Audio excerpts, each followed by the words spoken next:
Assalamu alaikum wa rahmatullahi wa barakatuh.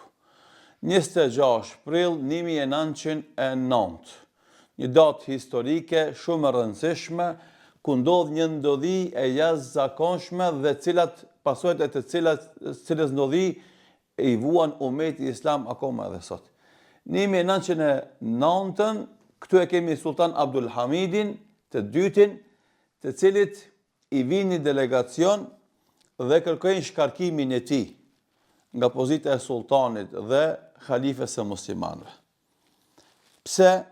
Sepse me 31 mars ndodh një tentativë për grushtet ushtarak dhe fillon një përplasje mes forcave ushtarake të Perandorisë Osmane dhe shfrytëzon rastin organizata Ittihad wa Taraqi, uniteti dhe përparimi, që ta shfrytëzojnë këtë tollovi që ndodh mes forcave ushtarake për të kërkuar shkarkimin e Abdulhamidit të dytë, i cili në atë kohë ishte rezistenca më e madhe kundrejt lobit sionist, i cili kërkonte me çdo kusht të vendosë kolonitë e veta në tokat palestineze. Dhe ai atëherë thoshte, do thotë, unë jam halife i muslimanëve. Nuk është pronë e imja Palestina dhe nuk kam të drejtë të shes atë sepse është vakëf i muslimanëve. Nejse, një delegacion prej 3 antarëve vinë te pallati mbretëror dhe kërkojnë nga sultani Abdulhamidi i dytë që të jep dorëheqje nga pushteti i tij. Edhe shefën e përgjigjen e sultan Abdulhamidit, thot aty me kështu: unë jam halife i muslimanëve dhe sultani i tyre. E nëse duhet të më shkarkon dikush, ata janë muslimanët. E jo dikush për jush, të ki delegacioni 3 antarë. Njëri për tyre ishte hebrej Emanuel Karsuju, i cili ishte avokat në Selanik dhe ishte themelus i lozhës masonerike në Selanik. I dyti ishte një ermen dhe i treti ishte Esat Pash Toftani, i cili kërkoi nga Abdulhamidi të jep dorëheqje nga pushteti dhe për këtë tretin tha, një njeri i cili i përbuz të mira që a kemi dhonë ati. Dhe do thot pastaj normalisht ata vazhdojnë me presionin derisa e shkarkojnë nga pushteti sultan Abdulhamidin, i cili një kohë jeton Selanik në atë kohë dhe domethënë i merret pushteti atij dhe vazhdon dobësimi i Perandorisë Osmane derisa domethënë 1924 qetërsohet edhe natyra e Perandorisë Osmane, shndrohet në një republikë dhe shkarkohet domethënë edhe kushtetuta e Perandorisë Osmane, që është domethënë Islami dhe Kurani, dhe fillon laicizimi i Turqisë, gjë që domethënë i din gjithkushi. Por kjo ka filluar me 26, kjo ka ndodhur 26 prill 1909, është një datë historike.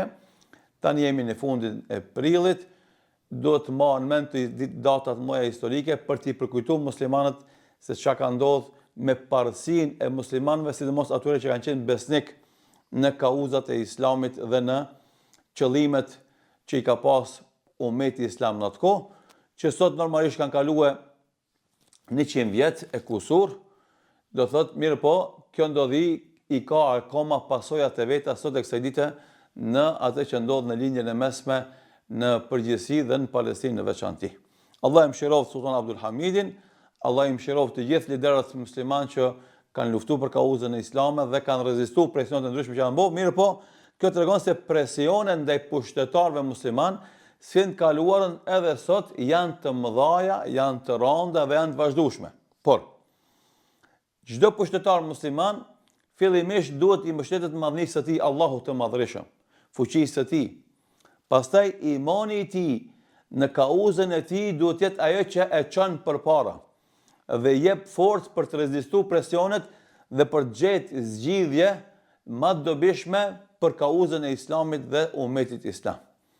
Edhe kjo gjendje është edhe sot.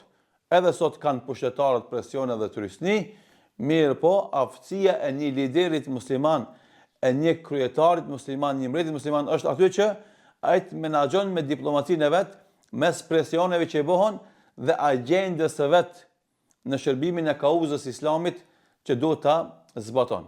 E kësaj lloj kryetarësh i duhen ummetit islam, Kësi lloj pushtetarësh i duhen muslimanëve që gjendja e islamit të jetë më mirë edhe gjendja e muslimanëve të jetë më mirë. Megjithatë, na themi se kjo sakrificë e madhe që nga shekulli 19 e shekullin 20 dhe tani në shekullin 21 e umetit islam si përgjithësi dhe shteteve muslimane në veçanti dhe disa liderëve brenda shteteve muslimane do të jep frytet e veta dhe do të kemi ditë të bardha dhe do kemi momente suksesin të ardhmen e shpejt inshallah taala dhe do ndryshon për ka e mira gjendja në umetin islam dhe do i vjen myshje prej Allahu xhelal nga jo sakrificë dhe ai mundi i madh që japin muslimanët sot për të pas ditë të bardha dhe ditë mira inshallah taala.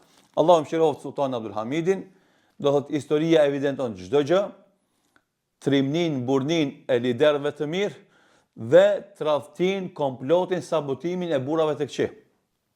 Dhe këtë kjo evidentohet në analit historike, pa e që është më me rëndësi duhet ta kemi parasysh se asgjë nuk i ik Allahut.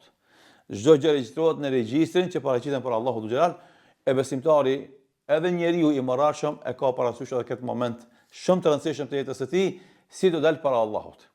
Dhe cila do jetë përgjigja për pyetjet që kanë më parashtruar në ballafaqësimin e tij me Allahun e vet, me Zotin e tij, me krijuesin e tij. Allah i mëshiroft burrat e mirë, Allahu i poshtrof dhe i mallkoft burrat e këqij. Allahu vazhdimisht i dhasht umetit islam udhëheqës të denj për t'i udhëhequr ata që të fitojnë kënaqësinë e Allahut, ata dhe populli i tyre, dhe i mbrojnë nga të gjitha kurthet, sabotimet, komplotet që i bën umetit islam në të gjitha format e mundshme. Zoti shpëlbeft. Wassalamu alaikum wa rahmatullahi wa barakatuh.